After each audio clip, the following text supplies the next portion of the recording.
May mga lugar na tahimik lang sa umaga, pero pagsapit ng gabi, parang may bumabalik na alaala na ayaw mamatay. At sa lahat ng lugar na may kwento ng takot, may isang kampo na matagal nang sinusubukang kalimutan ng mga tao, isang lugar na paulit-ulit na nagsasara, ngunit palaging may bumabalik na bangungot sa tuwing may sumusubok bumalik doon.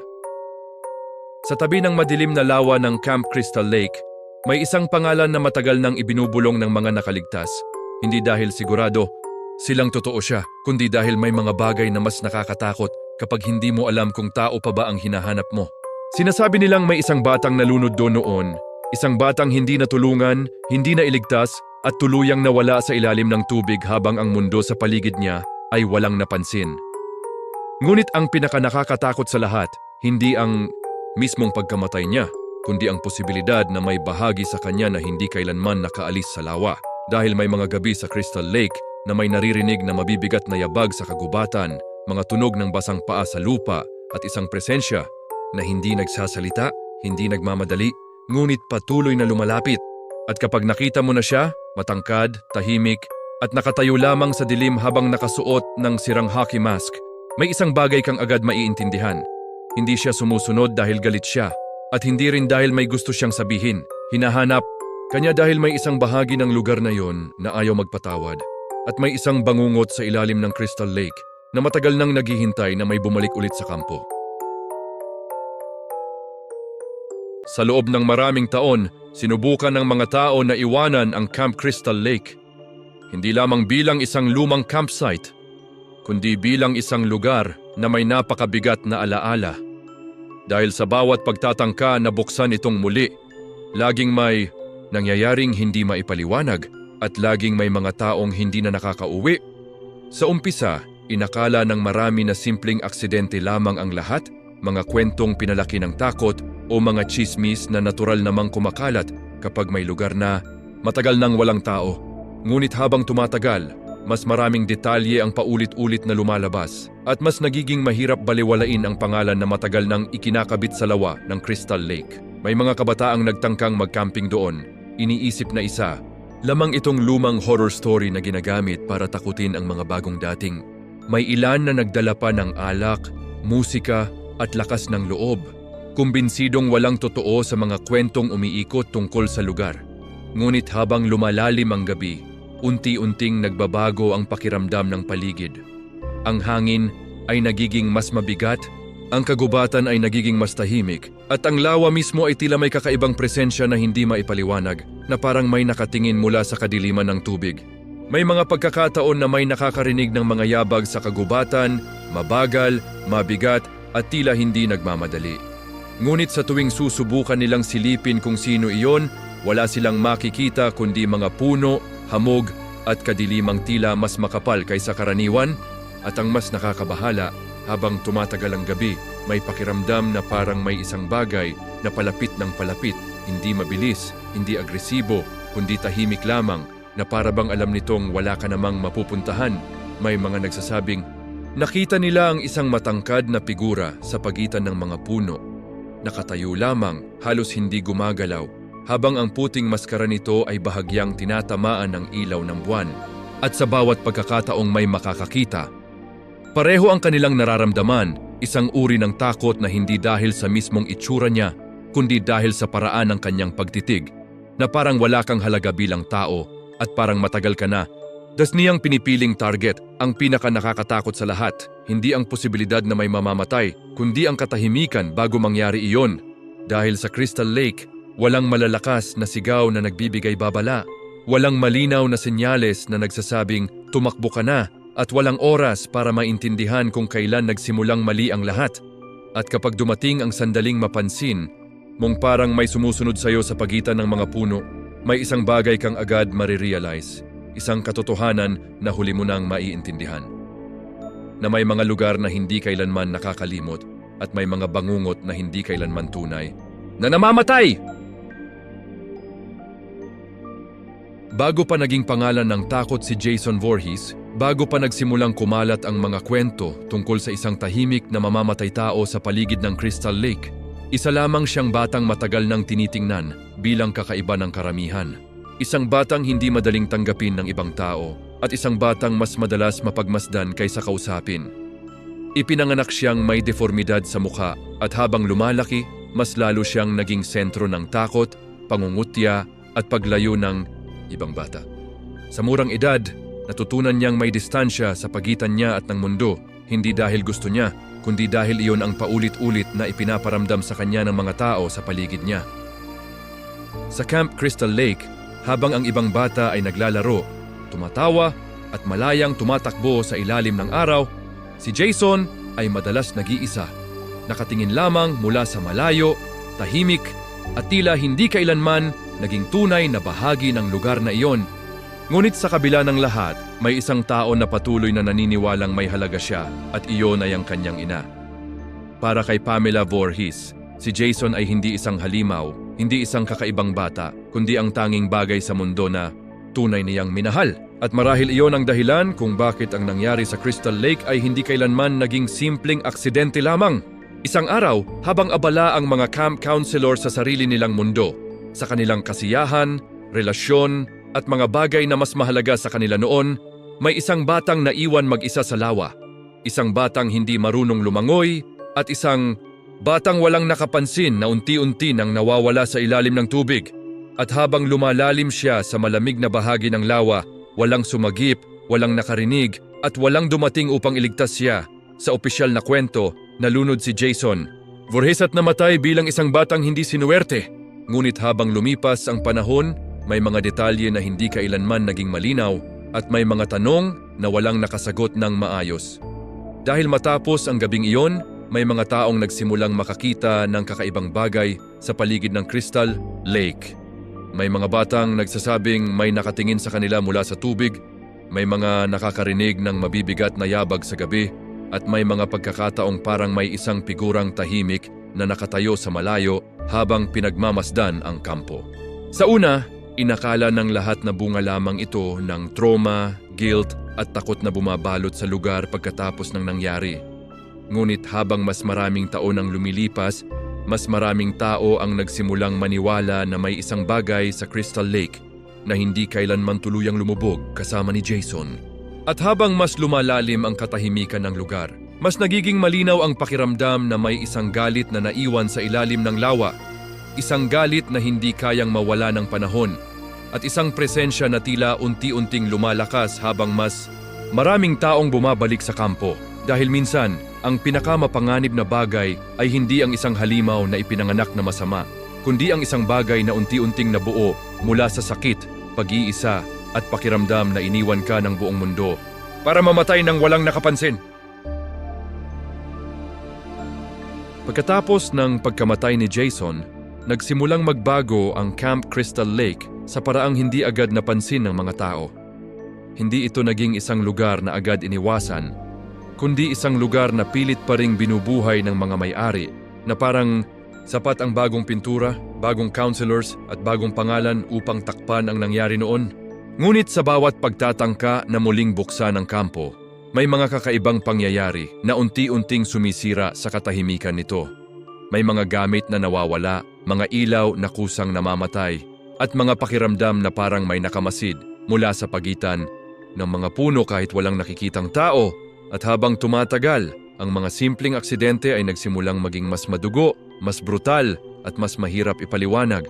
May mga taong hindi na natatagpuan, may mga bangkay na lumilitaw sa mga lugar na imposibleng marating ng walang nakakakita, at may mga gabing ang buong kagubatan ay tila sobrang tahimik na parang mismong kalikasan ang natutong matakot. Sa simula, ang lahat ng sisi ay bumagsak kay Pamela Voorhees, ang ina ni Jason, dahil para sa marami, siya lamang ang may sapat na dahilan upang maghiganti sa mga taong nagpabaya sa kanyang anak. At habang dumarami ang namamatay, mas lalong naniwala ang mga tao na ang galit ng isang ina ang siyang bumabalot sa Crystal Lake. Ngunit habang mas lumalalim ang mga pangyayari, may isang bagay na nagsimulang maging malinaw. At iyon ay ang katotohanang may mga pagkakataong imposible ng si Pamela ang may kagagawa ng lahat. May mga nakakita ng isang matangkad na figura. Sa gabi, may mga nakarinig ng mabibigat na yabag sa paligid ng lawa at may ilan na nagsasabing may isang taong tahimik na nakatayo sa dilim habang pinagmamasdan sila. At ang pinakanakakatakot sa lahat, Hindi lamang ang posibilidad na buhay pa si Jason, kundi ang paraan ng kanyang paglitaw. Dahil walang bakas ng normal na tao sa presensya niya, walang pag-aalinlangan, walang emosyon, at walang kahit anong senyalis na siya ay naapektuhan ng sakit, sugat o takot. May mga nagsabing nakita nila siyang lumabas mula sa lawa, mabagal, tahimik, at tila hindi naapektuhan ng malamig na tubig na bumabalot sa katawan niya. Habang ang iba ay nagsasabing kahit matapos siyang tamaan, masugatan, o dapat ay tuluyang mamatay, patuloy pa rin siyang tumatayo na parang ang katawan niya ay hindi na sumusunod sa normal na batas ng tao. At doon nagsimulang mabuo ang pinakanakakatakot na tanong tungkol kay Jason Voorhees. Hindi kung sino siya, kundi kung ano na siya ngayon. Dahil habang mas maraming tao ang nakakakita sa kanya, mas nagiging malinaw na ang bagay na naglalakad sa paligid ng Crystal Lake ay hindi na simpleng batang nalunod noon. Ang presensyang iyon ay tila may kasamang lahat ng galit, sakit at pag-iisa na naiwan sa lawa. At habang mas maraming dugo ang dumanak sa lugar, mas lalo itong nagiging malakas. At sa bawat bagong gabi na may bumabalik sa Crystal Lake, may isang bagay na paulit-ulit na nangyayari, may mga taong nawawala, may mga sigaw na nawawala sa gitna ng kagubatan, at may isang tahimik na figura na patuloy na naglalakad sa dilim, mabagal, mabigat, at tila hindi kailanman mapapagod. Habang mas dumarami ang mga nawawala sa paligid ng Crystal Lake, mas nagiging malinaw sa mga natitirang buhay na hindi na ito simpleng serye ng aksidente o kwento lamang na pinalaki ng takot. Dahil sa bawat gabing lumilipas, may isang presensya na tila mas lumalapit, mas nagiging totoo at mas imposible ng takasan. Sa gitna ng kagubatan, habang ang hangin ay halos hindi gumagalaw at ang lawa ay nananatiling tahimik na parang walang tinatagong bangungot, may mga taong nagsimulang makaramdam ng kakaibang tensyon, isang pakiramdam na parang may nakatingin sa kanila mula sa dilim kahit wala silang makita. At ang pinaka-nakakatakot, hindi ang biglaang pag-atake, kundi ang paraan ng kanyang paglapit. Dahil si Jason ay hindi kailanman nagmamadali, hindi tumatakbo, at hindi kailangang magpakita ng sobrang galit upang maintindihan ng biktima na may mali na sa paligid. Sa bawat pagtatangka nilang tumakas, mas lumalala ang pakiramdam na parang alam niya kung saan sila pupunta, na parang walang bahagi ng kagubatan ang hindi niya kontrolado. Bawat landas ay tila bumabalik lamang sa kanya, bawat pagtatago ay pansamantala lamang, at bawat segundo ay unti-unting nagpapalapit sa bagay na matagal nang sumusunod sa kanila. May mga sandaling may makakakita lamang ng puting maskara sa pagitan ng mga puno, nakatayo, hindi gumagalaw, habang ang katawan nito ay halos hindi matinag sa dilim. Ngunit sa bawat pagkurap, tila mas malapit na siya, kahit walang nakakita kung paano siya lumapit. At kapag dumating ang sandaling wala ka nang marinig kundi ang sariling paghinga mo, doon nagsisimula ang tunay na takot dahil sa katahimikang iyon, maririnig mo ang mabibigat na yabag na dahan-dahang papalapit, hindi mabilis, hindi agresibo, kundi parang sigurado na ang mangyayari bago pa ito magsimula. May mga nagtangkang lumaban, may mga kumuha ng armas, at may mga naniwalang sapat ang lakas upang mapatigil siya.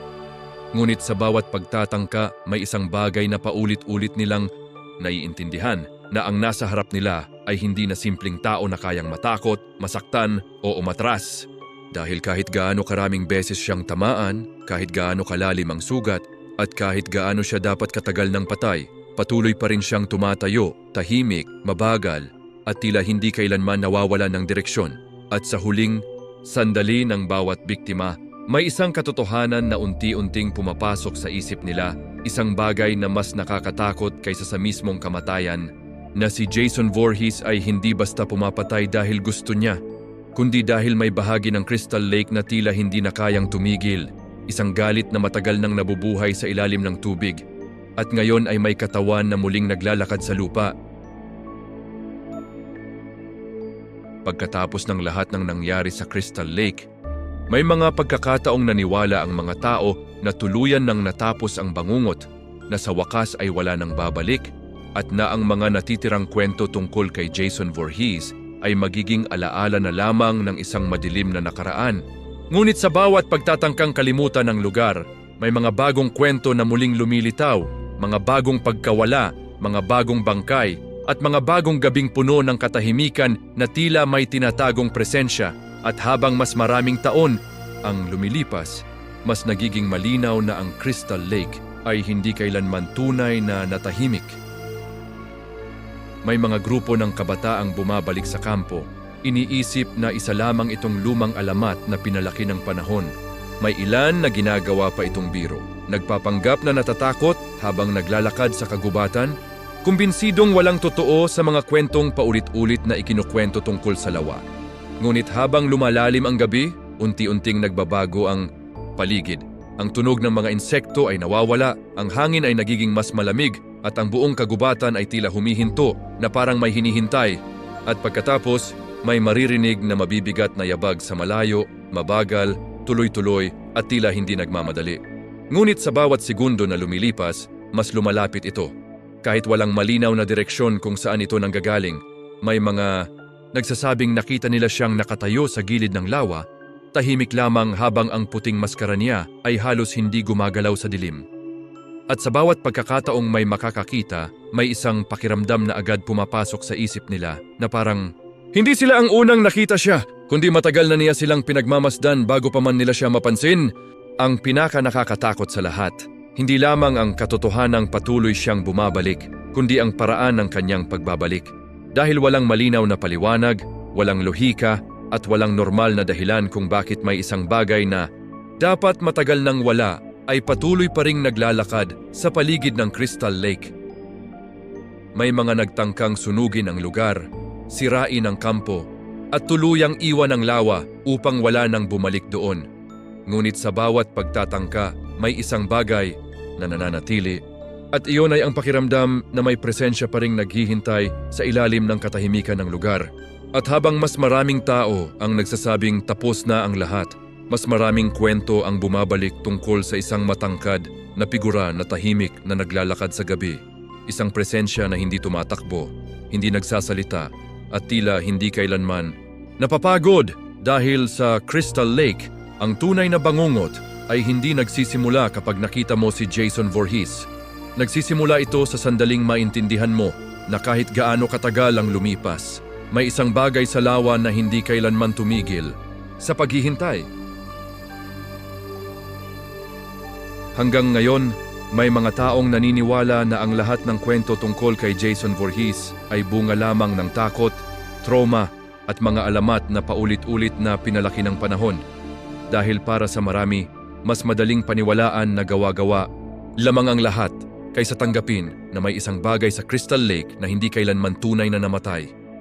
Ngunit may mga lugar sa mundo na tila may sariling alaala, mga lugar na kahit gaano katagal iwanan ay may naiipong galit, sakit at katahimikan na hindi basta nawawala. At sa bawat taong bumabalik sa Crystal Lake, may pakiramdam na parang ang lawa mismo ay nakatingin, naghihintay at nakakaalala. May mga gabing sobrang tahimik ang paligid, halos walang hangin, at ang tubig ng lawa ay parang masyadong kalmado. Para maging normal, sa ganitong klase ng katahimikan, may mga tao na nakakaramdam ng kakaibang bigat sa dibdib. Isang instinct na nagsasabing may mali kahit wala namang nakikita. At minsan, sa pagitan ng mga puno, may isang figurang lumilitaw, matangkad, mabigat ang katawan, at nakasuot ng puting hockey mask na tila walang kahit anong emosyon.